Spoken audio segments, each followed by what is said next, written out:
राजनीति, आंदोलन, किसान, करप्शन, गरीबी, इन सभी मुद्दों पर आवाज उठाएगा अब तक न्यूज इंडिया। सत्ता के आगे जब भी सवाल कमजोर पड़ने लग जाए तो सवाल उठाने पड़ते हैं। बोल के लफ्ज आजाद है तेरे, बोल के सच जिंदा है अब तक। आइए दर्शकों, एक बार फिर आपका स्वागत है अब तक न्यूज पर। मैं जाबिर शाह। दर्शकों, जैसे कि हम आपको खबरें दिखा रहे हैं कि लोकसभा के चुनाव को लेकर क्या है जनता के मन में और क्या है ग्राउंड रिपोर्टिंग, इसी पर आज के हमारे शो के मेहमान हैं। बीएसपी के एक पदाधिकारी है, खुद किसान है, शेतकारी है और इस मिट्टी से जुड़े हुए संविधान प्रेमी भी है। इसीलिए आज के शो के हमारे मेहमान बने हुए हैं सुनील पवार। इनसे बात करेंगे कि धुलिया लोकसभा के चुनाव को ये कैसे देखते हैं और जिन उम्मीदवारों को यहाँ पर कांग्रेस पार्टी ने उतारा है और बीजेपी पार्टी ने जो उम्मीदवार उतारे हैं, इन दोनों उम्मीदवारों पर भी बात करेंगे, चर्चा करेंगे कि ये कैसे देखते हैं और दोनों उम्मीदवारों के बीच में कौन सा उम्मीदवार ज्यादा बेहतर होगा, इसके ऊपर भी चर्चा करेंगे, बात करेंगे। स्वागत है आपका पवार साहब अब तक न्यूज पर। और साहब, सबसे ज्यादा चर्चा बीएसपी के उम्मीदवार को लेकर धुलिया लोकसभा मतदार संघ में चल रही है कि जनता ये पूछ रही है कि तीसरी मर्तबा भी डॉक्टर सुभाष भामरे को टिकट देने को लेकर नाराजगी व्यक्त की जा रही है, लेकिन पार्टी का कहना यह है कि पार्टी का निर्णय अंतिम निर्णय है, टिकट तो उन्हीं को दिया जाएगा और उन्हीं को दिया भी गया। क्या वजह हो सकती है साहब? जैसा कि आप देख रहे हैं कि पिछले 2 टर्म से सुभाष भामरे को उम्मीदवारी दी गई है। 2014 से लेके अभी तक ये तीसरा टर्म उनका चालू है। तो कुछ बातें ऐसी होती है अंदरूनी जो लोगों को, आम जनता को समझ में नहीं आती।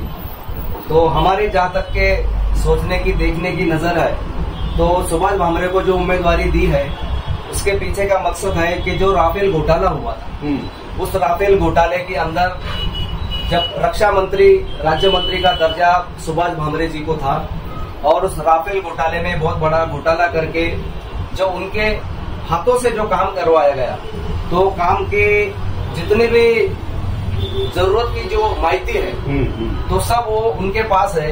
उनके पास में बहुत बड़े पुरावे हैं और एक नाकाम व्यक्ति होने के, नाकाम खासदार होने के बावजूद भी बीजेपी ने सुभाष भामरे को तीसरी मर्तबा इस धुलिया लोकसभा से उम्मीदवारी दी है, जबकि पार्टी के अंदर उनका पुरजोर तरीके से विरोध था।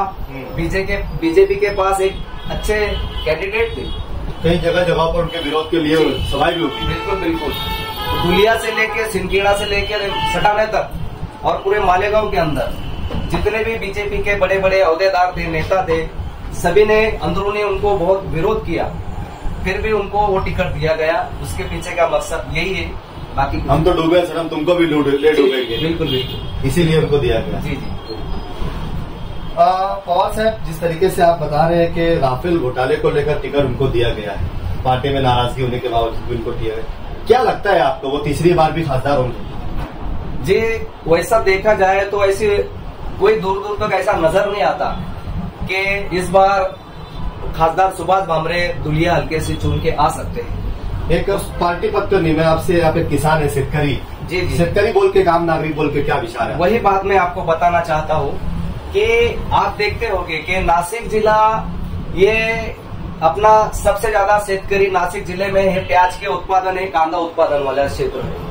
और कांदा उत्पादन की बात की जाए तो आप देखेंगे कि नासिक जिले के अंदर येवला, मनमाड़, निफाड, सटाना, आपका दिंदोरी हो गया, आपका मालेगांव हो गया, तो प्याज का बहुत बड़ा जो इंटरनेशनल मार्केट जो है, निर्यात, तो वो यहाँ से सब कांदा पूरे देश के अंदर और इंटरनेशनल लेवल पर भी जो कांदा है वो नासिक जिले से जाता है। और शेतकरियों का सबसे बड़ा जो कांदे का जो मुद्दा था, उन्होंने 31 दिसंबर से कांदा की निर्यात बंदी की थी। तो उसके वजह से जो इस बार जो है किसानों की जो फसल हुई, पानी की वजह से बहुत कम फसल हुई और किसानों को जो फायदा होना चाहिए था वो फायदा नहीं हो पाया। क्योंकि पानी की वजह से नहीं, उन्हें तो पानी वाले बाबा के नाम से जाना जा रहा है। जी, वो तो पानी वाला बाबा, लेकिन पानी धुलिया तक को उन्होंने पानी नहीं दिया। आज धुलिया के लोग भी पानी के लिए तरसते, धुलिया में भी पानी नहीं। और जैसा कि मैंने आपको बताया कि प्याज की जो कांदा का जो मुद्दा है, तो उन्होंने 31 दिसंबर से कांदा निर्यात बंदी करके रखी थी। लोगों को, शेतकरियों को, किसानों को लग रहा था कि भाई हमको इसका फायदा होगा, लेकिन उन्होंने निर्यात बंदी के वजह से शेतकरियों को फायदा नहीं हुआ। लेकिन एन इलेक्शन का पीरियड अभी था, मुद्दा था, तो उन्होंने निर्यात बंदी हटाई, लेकिन उसके अंदर 40% निर्यात शुल्क उन्होंने लगा दिया, जो कि शेतकरी का SIT का जो कि शेतकरी का इसको 1 कौड़ी का फायदा होने वाला नहीं है। इसीलिए बीजेपी की जो दिंडोरी की जो लोकसभा की प्रत्याशी है भारतीताई पवार, उनका भी पुरजोर तरीके से विरोध हो रहा है उधर, और इधर भी मालेगांव हल्के से लेकर दुलिया हल्के तक सुभाष बाबा भामरे, इनकी भी पुरजोर तरीके से विरोध हो रहा है। हमने देखा कि लोकसभा के अंदर सुप्रिया सुळे, अमोल मिटकरी, इन्होंने कांधे पर आवाज उठाई थी। जी जी। तब सुभाष भामरे और भारती पवार ये खामोश थे, इन्होंने कांधे पर बिल्कुल बिल्कुल। आज तक के उनका रिकॉर्ड देखा जाए तो संसद में उन्होंने कांधे के ऊपर कोई सवाल नहीं उठाया। आज पूरा शेतकरी उन पे नाराज है, बीजेपी पे नाराज है। और नासिक जिला बोले तो एक सुजलाम सुफलाम ऐसा जिला है, तो यहाँ के शेतकरी का जो उठना बैठना है, जैसे अपन बोलते हैं उदर निर्वाह का जो साधन है, जो गुंजाइश है वो कांधे के ऊपर सबसे ज्यादा है। तो कांधा सबसे बड़ा मुद्दा है, तो कांधा ये बीजेपी का वादा करके छोड़ेंगे ऐसा हमें लगता है। कल यूपी के मुख्यमंत्री योगी आदित्यनाथ जी, उनकी भी सभा यहाँ पर मतलब लगाई जा रही है ताकि भामरे साहब तीसरी बार खासदार। कैसे देखते हैं आप? देखिए, योगी जी का जो आप मुद्दा बोले हैं, तो आप देखेंगे कि उत्तर प्रदेश में उनका क्या हश्र होने वाला है।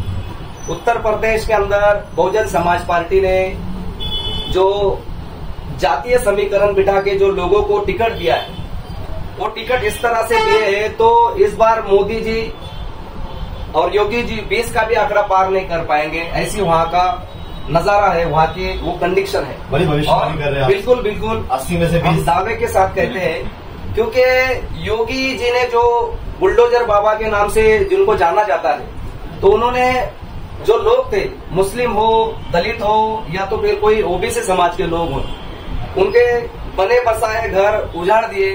बुलडोजर के नाम पे उन्होंने, बुलडोजर बाबा के, उनको पता नहीं उनको किस बात का ऐसा बुलडोजर का क्या उनको खिताब हासिल होने वाला था, उन्होंने गरीबों के घर उजाड़ दिए। बहुजन समाज पार्टी के जो नेशनल कोऑर्डिनेटर थे माननीय आकाश आनंद जी, उन्होंने उनको यही कहा कि भाई बुलडोजर ये घर उखाड़ने के काम करते, किसी का घर बसाने का काम नहीं करते, तो तुम्हें जिस बात की शर्म महसूस होना चाहिए उस बात पे तुम फक्र महसूस करते हो। तो बुलडोजर बाबा के नाम पे तुम जो तुम्हारा लेबल बना के रखे, तो ये शर्म की बात है, फक्र की बात नहीं है। और फिलहाल जो मालेगांव में आने की जो बात है, तो मालेगांव ये हिंदू मुस्लिम दलित सभी भाइयों का एक शांति अमन पसंद गांव रहा है, और यहाँ पर 2001 के बाद से बहुत से ऐसे वाकया हुए, लेकिन यहाँ पर कभी फसादात नहीं हुए। लेकिन इस तरह से योगी जी को बुलाकर जो बार बार हिंदुत्व के नाम पे सभी जाति धर्मों के अंदर तेल निर्माण करना चाहते, ऐसे लोगों को यहाँ पर बुला के गांव का वातावरण खराब ना करे, ऐसी मैं उनसे अपील करता हूँ, बीजेपी के कार्यकर्ताओं से।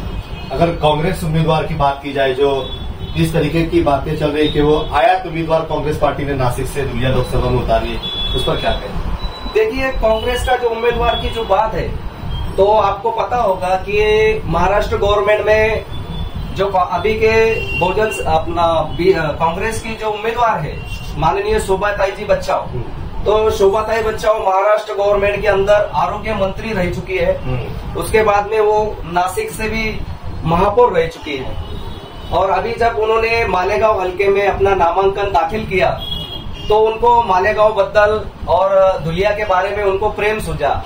वो कभी बताते कि भाई मैं दुलिया में पली बड़ी हूँ, दुलिया जन्मभूमि है, मालेगांव में मैं स्कूल में जाती थी, सोनज है मेरा मायका है। तो भाई आप इतने बड़े मिनिस्टर थे, आपको कभी मालेगांव की याद नहीं आई, दुलिया की याद नहीं आई।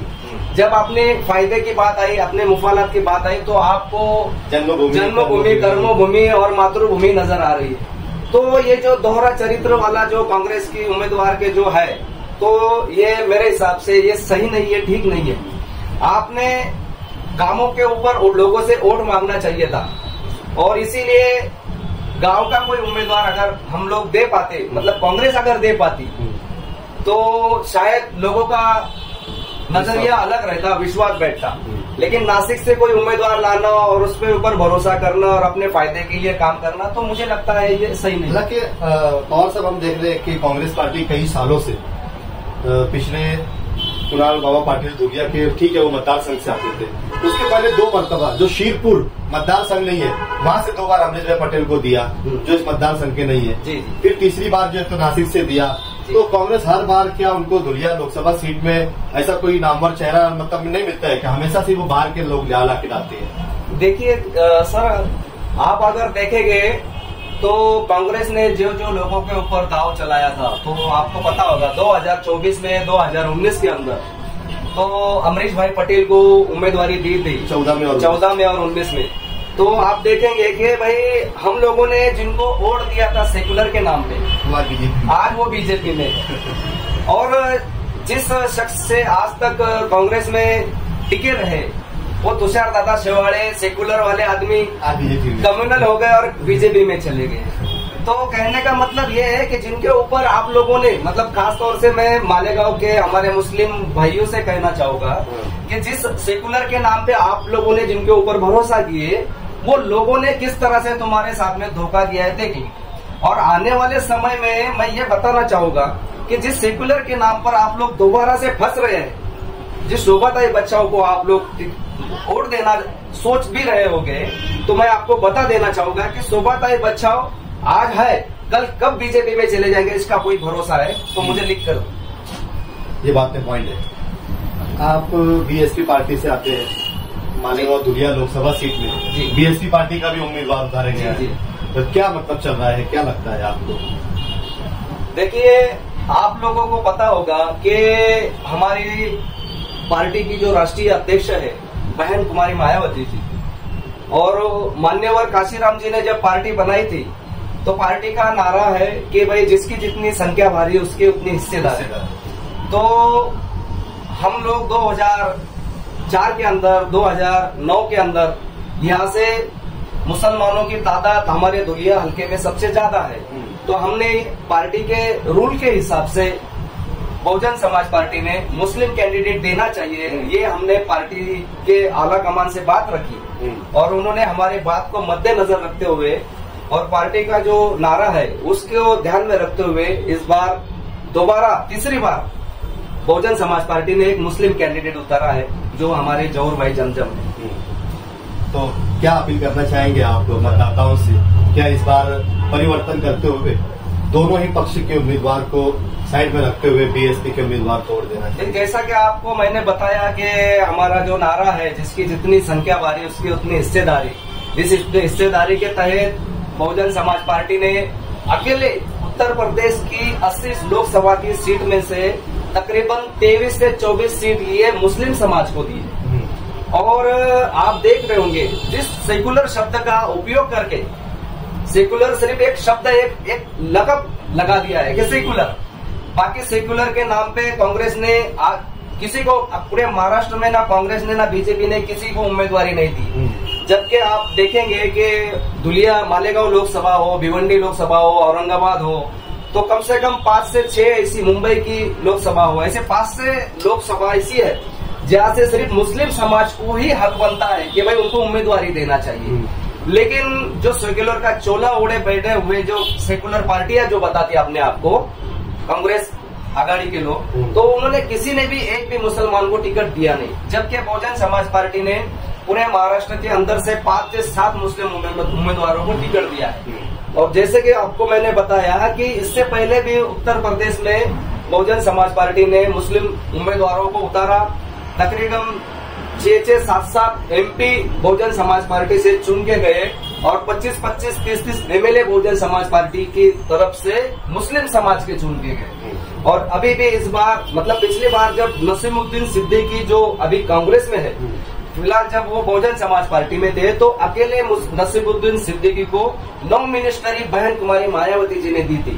उनको बताया था कि आपको अपने कौम के लिए जो भी भला करना चाहते हो आप कर सकते हो, आपको खुली आजादी है, खुली छूट है। तो इस तरह से बहुजन समाज पार्टी मुस्लिम समाज को लेकर सीरियस है।